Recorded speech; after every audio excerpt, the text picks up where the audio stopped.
Salvador Allende was the president of Chile between 1970 and 1973. Now, you would think that some random Latin American president from the early 70s wouldn't be that big of a deal, right? I mean, who gives a shit, really? But in point of fact, Salvador Allende is something of a hero to the political left, and for a very interesting reason. You see, Salvador Allende was the first democratically elected socialist president in history. In point of fact, he was the only democratically elected socialist president in history. Now, when I talk about Allende being a socialist, I'm not talking about like the milquetoast socialism of today, the champagne socialism, the free market neoliberal socialism that we know today. Those parties have absolutely nothing to do with the socialism of the 70s. Because, of course, the socialists of today, the people who call themselves socialists today, they're all in favor of free markets. They're all in favor of neoliberal economic policies. Why? Because of the collapse of the Soviet Union. In 1989, 1990, when the Soviet Union finally died, nobody intellectually serious could continue to call themselves a socialist who was not a reformed socialist, because the rubble of the Soviet Empire gave lie to the idea that socialism was the way to go. Obviously. And now the communists in China, that was even a bigger lesson. The communists in China, yeah, the Communist Party still exists in China, but they are capitalists. Everybody knows that. And the economic miracle of China, again, gives lie to the notion that socialism can provide material benefits to the people. But in 1970, this wasn't so clear. It wasn't clear at all that socialism was a recipe for disaster. So the people of Chile elected Salvador Allende, and because he was an avowed socialist who tried to implement socialist ideas in Chilean society, he's held up today as this saint/martyr. Because, of course, he was overthrown less than 3 years later by a military coup. Now, let's look at Salvador Allende a little bit more closely. From the very beginning, okay, from the very get-go, let's look at the man closely and figure out what's what. Let's figure out what is the truth and what are left-wing lies. Because the left loves to lie about Salvador Allende and paint him to be somebody that he most definitely was not. Salvador Allende won the election of 1970 for president of Chile, and that election right away had an asterisk to it.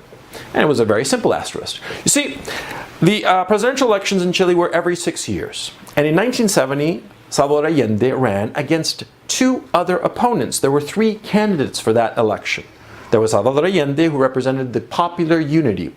That was an election amalgamation, really, of communist parties, socialist parties, and hard left parties.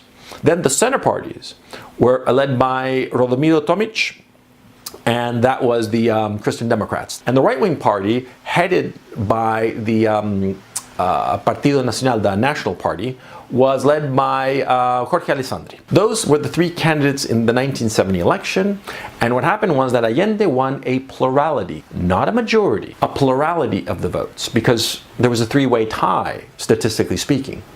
Allende squeaked out a win with 33% of the vote, which is interesting because that 33% of the vote in 1970 was less than he had gotten in 1964, when he had also run for president. And that election, in the 64 election, he got 39% of the vote, which was statistically and in absolute terms more votes than he got in the 1970 election. But what had happened in the 1964 election was that it was Allende running against Eduardo Frei Montalva, the Christian Democrat. And the right-wing parties decided not to field a candidate in the 1964 election and instead support Eduardo Frei. And so in 1970, Allende got fewer votes than in 64, but he won the presidency. So what did Allende do in short order? He started implementing socialist economic policies. And one of the first policies that he implemented, and I'm simplifying here grossly, but just to make it clear to you what he was more or less doing, he basically and in essence froze the prices of all goods and services and raised wages by 10%.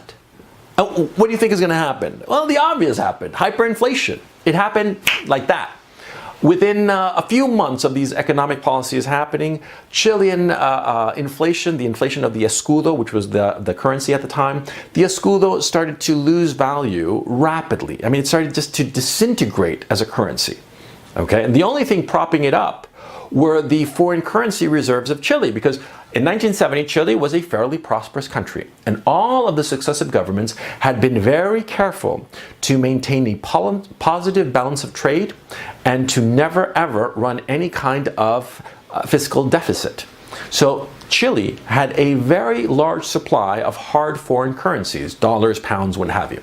Okay, so financially, Chile was in very good shape when Allende came in with his policies that started costing all kinds of money, right? Chile's economy went down the tubes because by these policies, what happened, think of it in these terms. Suppose I manufacture, just for the sake of argument, toothpaste, and I sell my toothpaste at 100, right? Now I pay my workers and my expenses and what have you is 95, again, for the sake of argument. So that 5, the difference between 100, my sales price, and the 95 that I pay my workers, that is my margin, my profit margin, right? But now the government is telling me that I have to up the wages of my workers. I have to pay them 105, but I can't raise my prices. I have to still sell at 100. So what does that mean? I'm going to start losing money, right? Am I going to continue to operate? No! I'm going to close my factory. I'm going to close my factory because I can't afford to be paying these workers because I'm losing money. Who in his right mind would continue to operate if he's losing money? Nobody, of course, right? And so what happened was that I closed my toothpaste factory. And all of a sudden, in short order, there's no more toothpaste. People just don't have toothpaste. In essence, this is what happened because of Allende's policies. Now, because of these shortages, Allende used this as the excuse to nationalize the industries. Oh, Mr. Coach Red Pill, you manufacture toothpaste, but you're not producing toothpaste? Oh, because you're losing money. Well, tough deal. We're going to take over your toothpaste manufacturing firm, nationalize it, and we, the state, we are going to start producing toothpaste for the people. That's what Allende and his goons started to do. And they started doing it across the entire economy. They started nationalizing all kinds of factories. You know, the biggest industries in Chile and even the lowest little, piddly little factory. And they started nationalizing everything and politicizing everything.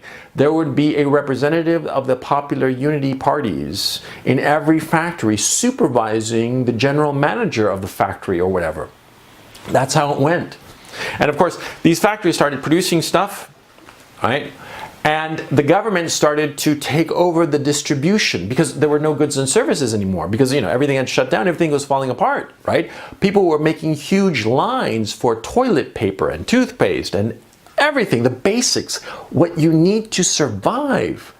They were lining up all over the place. A black market flourished, and the black market, of course, didn't want to school those, which were losing value on a daily basis. They wanted dollars, only dollars. And so people started selling everything that they had in order to get dollars to buy the basics. I'm talking heating oil. I'm talking, you know, toothpaste and toilet paper and food. Food. The Allende government created the JAPs, the famous JAPs, J-A-P, Juntas de Abastecimiento Popular. That means literally Committees for Popular Supply. Basically, rationing. A country that had been prosperous in 1970, you know, with a positive balance of trade in 1970. By 1972, they were rationing food, basics, cooking oil, lard. That's what was being rationed. And they created these CAPs, these committees of popular supply, and you would get a ration card. You would get a ration card. And it was only with the ration card that you could go and get the basics like rice, like potatoes and cooking oil. You needed your ration card to feed your family. And this is what started happening. You see these CAPs, these Juntas de Abastecimiento Popular, they were local. They were like in every neighborhood, right? And in every neighborhood, you'd go to your local CAP and get your little ration card, right? And it had to be, you know, stamped by the head of the CAP, by the head of the Committee of Popular Supply. And that head of the Committee of Popular Supply was a member of the Popular Unity leftist parties. And if he or she didn't like you, fuck you! No food for you, motherfucker! You're an oligarch. You're an enemy of the people. That's what started to happen in Chile. Food became politicized. The situation in Chile was just deteriorating on a daily basis, and the fucking leftists today, fucking pieces of shit who don't know any goddamn history, what do? They say it was Nixon who did it. That Nixon, because it's true, Nixon had a meeting with Henry Kissinger, and after the whole Allende debacle, and he said that he wanted the Chilean economy to scream. But you have to keep in mind something very important. See, today, the world economies are completely integrated. In 1970, they were not. Chile's largest trading partner was not the United States. It was Argentina and Peru. Well, obviously, because they were right next door. The United States, oh, that was like some fantasy land. It was like way far away. America could want to squeeze the Chilean economy all they wanted. They weren't going to do fucking shit to the Chilean economy, especially not after all the American companies were expropriated by the Allende regime. The Americans were out of the ball game, and leftists today say that the Nixon administration screwed over Allende. No. Allende fucked over the country all by himself, all on his lonesome. He screwed the Chilean people and destroyed the Chilean economy. Now, it's all good and fine and funny, actually, to be talking about this, but I'm going to tell you a story that's not so fucking funny, okay? Allende was creating a paramilitary force that was basically loyal to the popular unity, but not loyal to the Chilean citizenry. This was called the Movimiento Izquierdista Revolucionario, these fucking leftist paramilitary forces. Now, these people, and I'm going to tell you a horrifying story because this is true. These people, they would go to farms, okay, and they would expropriate the land in the name of the people. And they would kill the landowners and their families. Now, it's not that I heard this story, that I read it in some book, or the Pinochet government, later would spread this, propaganda. No. I heard this story from a farmer to whom it almost happened. Now, this farmer, he was a classmate's dad. Okay? Now, I knew this girl real well. We went to school together. I saw her every goddamn day. And in our senior year, she invited us all, like near the end of the year, she invited us all to have like a get-together, like a barbecue kind of thing at her dad's farm, which was just outside of Santiago. And we went. We took the metro and then a bus, I remember, and got there, and great guy, our classmate's dad, and it was a great farm, and there was a pool, and we had a barbecue. It was great. And then some of us wound up talking to my classmate's dad and the foreman of the farm, okay? Now, this was in 1985, right? The Allende government happened between 1970 and 1973, right? So it was relatively recent history. It was only 12 years before. And my classmate's dad told us how one day he woke up and there were trucks, and he pointed to the road where the trucks were coming. There were 3 trucks full of these leftist paramilitary forces, armed, and they were coming down that road that he pointed to the house that he pointed to, where he lived with his family, with my classmate, who was then a 5-year-old child. And these leftist paramilitary forces were hell-bent on killing him and his family, including my then 5-year-old classmate. They were there to expropriate the land in the name of the people and take it over and kill the landowner, kill his family, and establish, part of the new socialist ideal, the socialist utopia. Do you know why he was not killed? Obviously. I mean, I was talking to him in 1985. He survived, right? How did he survive? Because the foreman, who was standing right there and told us the story, it was the foreman and some other workers on the farm who worked for the landowner, my classmate's dad. They organized themselves and risked life and limb and shot up the paramilitary and drove them away. See? Well, that's what was happening in 1973 because of Allende. Now, of course, this goes to the point. If my classmate's dad had been this evil landowner who was just just a bloodsucker, do you think that the foreman would have gone out and defended him? Certainly not. Okay, if he had been this evil bastard, but he wasn't an evil bastard. He was just a regular guy. He worked the farm. He was the owner of it, but he was just worked as hard as anybody else. He was a decent guy. But to the leftist, it didn't matter. Or actually, it was even worse. Because, see, a decent landowner went against their ideology. A decent landowner, a decent capitalist, somebody who pays his workers fairly and is just a decent guy and does what he's supposed to do as a man, as a moral man, well, those are the people that the leftists targeted. They killed about 500 people during the Allende government. 500 people murdered by forces allied to the Allende regime. And the Allende regime did not denounce these people. The Allende regime was like, oh, that's they didn't say fucking shit. They were in favor of it. The Allende government wanted an armed insurrection. The Allende government wanted the popular unity to become the leading edge of the revolution, of the socialist revolution. Because ultimately you have to understand, Salvador Allende was a Leninist, and he was a Maoist who believed in total land redistribution. I mean, it was almost like you wanted to impose what became known as Pol Potism, you know? Because Pol Pot, what he did in Cambodia in 1975, that was essentially what Salvador Allende wanted to do in 1973. In August of 1973, the parliament passed by an absolute majority, almost a unanimity, a resolution asking for the military to step in and overthrow the Allende government. The Parliament of Chile asked the military to step in because the country was collapsing into chaos. In September 11, 1973, the military obliged. They stepped in, they took over the government, Allende shot himself, and that was that. It took about 18 months to pick off all of these socialist paramilitary people. In point of fact, actually, the socialist paramilitary continued with their activities of, you know, bombing high-tension towers, of shooting up banks to steal money to finance their operations.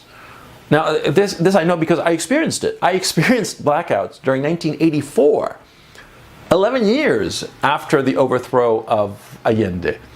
The paramilitary were still going strong. They assassinated people. They tried to assassinate Pinochet once, you know, with a rocket-propelled grenade. And the only reason that they failed was because they'd actually been too close, and the thing apparently hadn't been able to arm itself by the time it struck his car. Okay? There was armed insurrection going on during most of the Pinochet dictatorship. Armed insurrection from leftist paramilitary loyal to Allende, organized by Allende and his people. See? You look at Venezuela today. In Venezuela, they're eating the zoo animals because there's no more food. Venezuela has one of the largest oil reserves on the planet, and yet they're completely broke. Why? Because they implemented socialist measures almost identical to the social measures implemented by Allende. Socialism doesn't work. But worse than that, I mean, it's perfectly fine if a system or an idea, an ideology doesn't work. Socialism wants slavery of the people. That's its goal. It wants to put people under its boot heel. Now, I know this because it was tried in Chile and it failed, thank goodness. It failed. Now, I've read a lot of history of Russia. And, you know, it talks about the gulags and Lenin and all the rest of it, but it's just, you know, pages in a book. When you're standing face to face with a man who was almost killed by leftist paramilitary forces, whose family was almost butchered by these leftists, it's just a different experience. All of a sudden you realize viscerally how evil socialism really is, how evil this ideology really is. The sin, the tragedy, is not that Salvador Allende was overthrown after his 3-year socialist utopia. No, no, no. That's not the sin. It's not that he was overthrown in 1973. The real sin, the real tragedy, was that he was not overthrown earlier. The real tragedy was that he was allowed to become president and destroy a prosperous country. Because, see, at the end of the day, that's what socialists do. That's what they always do. They destroy everything that they touch.